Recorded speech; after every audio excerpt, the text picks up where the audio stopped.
Hello guys, I am Shane Davis, 20-year comic book veteran with Yanzi Lynn, and today's day we are talking about social justice warrior Ing in Marvel Comics. But before we get into it, please click down below, hit like, subscribe, ring that bell for notifications, because guys, we need you over here. We need you over here to hear this great news. Black Marvel superhero Ghostlight tackles race and social divisions. Here's the thing. I usually go to comics to for escapism, for fun, daring do's, if you will. Bad guys versus good guys. I really don't love social issues being 90% of a comic. Okay, like I know there are arguments that there's great pieces of work like Watchmen or Dark Knight Returns where some social issues were peppered in there, but they were not a driving force behind the book. In my professional opinion, when that, in a lot of books, when you see that's the selling point of the book, it usually ends up being a bad book. Now, I'm not saying this will be a bad book. Who knows? But let's get into what Marvel is telling us this book is about. Well, first of all, let's talk about the character Ghostlight himself. Now, Ghostlight was based on a character that was created in 1969 or 68, depending on who you ask. L.B. Harper, a black physicist that appeared in Silver Surfer #5. So he basically appeared for one issue, sacrificed himself to save the Earth, and that's it. That was it. So why is the writer suddenly deciding, hey, we have to bring back this character from, the 60s and use it to tell stories in 2023? Well, apparently, this is what the writer thinks.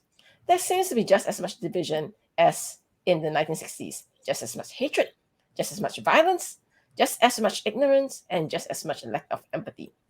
So he's basically saying what Black Americans are having it as bad in 2023 as they had in the 1960s. That I don't get it. So you're using this character as a mouthpiece to talk about the oppression of Black people. I guess maybe that's why they decided that it's going to be all about race and social division.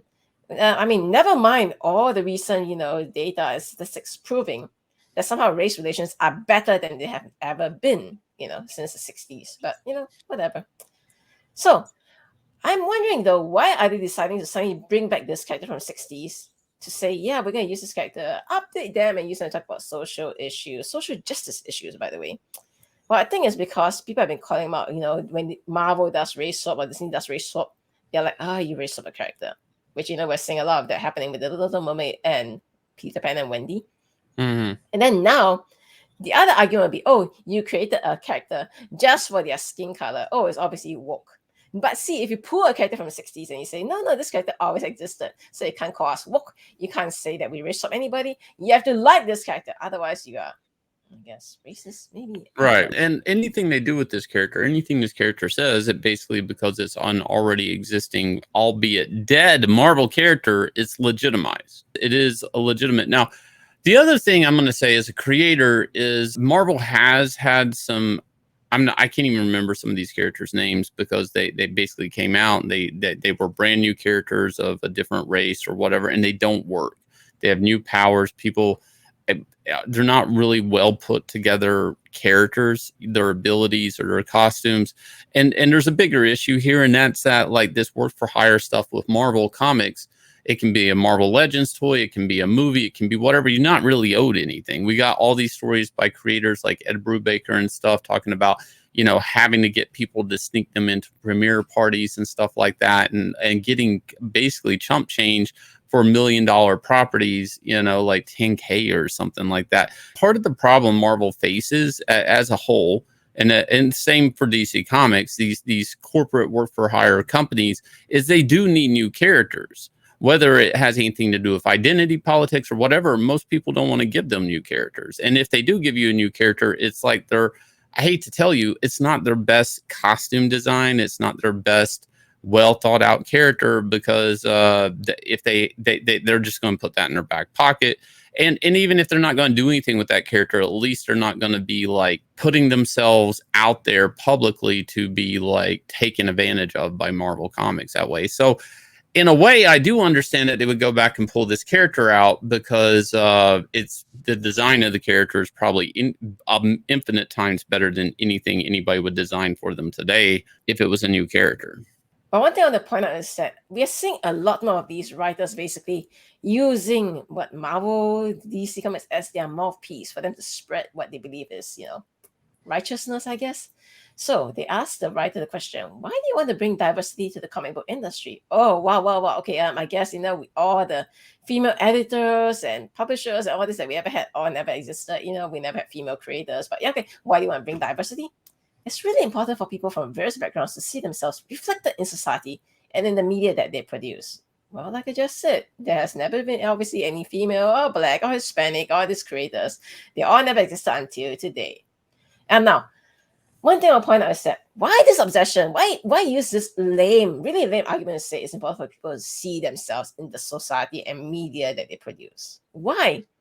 Because from what I know, like for example, Michael B. Jordan, Creed 3, a lot of the scenes he himself said, oh, I have referenced this scene from Naruto or Shippuden or something like that. He is like a big fan of manga. But for something like manga, Naruto the manga, they didn't even really introduce black people until kind of like late in the Shippuden arc.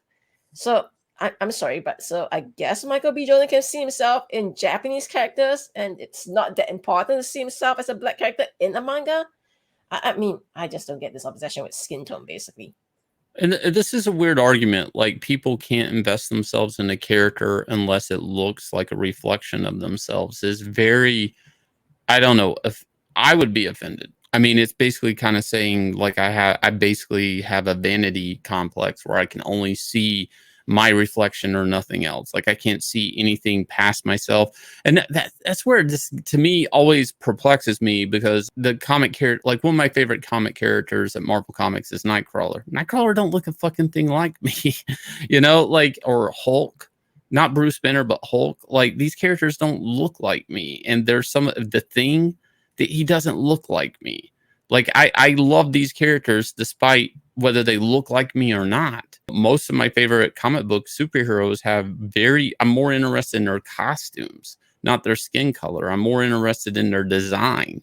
It's a visual medium, and I feel like comics have been playing a very dangerous game with identity politics in this case. And I don't know, like, they're asking this person, why are you bringing diversity to comics? It's like, I'm asking that too, because right now it's all been about diversity for like at least the last 2 years. I want to see an article like, why are you bringing a cool new character to comics, like to Marvel Comics? Why is it important? Like, it's not even framed that way. I mean, when you can see there's an agenda here, you really have to go, well, what's the outcome of this? More sales? Because comic sales are at an all-time high. Shops are going down. Is this going to like sell more books? That seems like the last thing anybody's asking about this. But anyways, guys, if you will, hit like, subscribe, ring the bell for notification. Let me know your comments below. Also, I want to point out Inglorious Rex is up and funding. We're going to have some big news about some things we're going to be dropping pretty soon. So if you will, please go over there, check out that campaign. I'll leave you guys with a trailer for this smash hit comic, and we'll catch you guys again with another video. Let out the beast.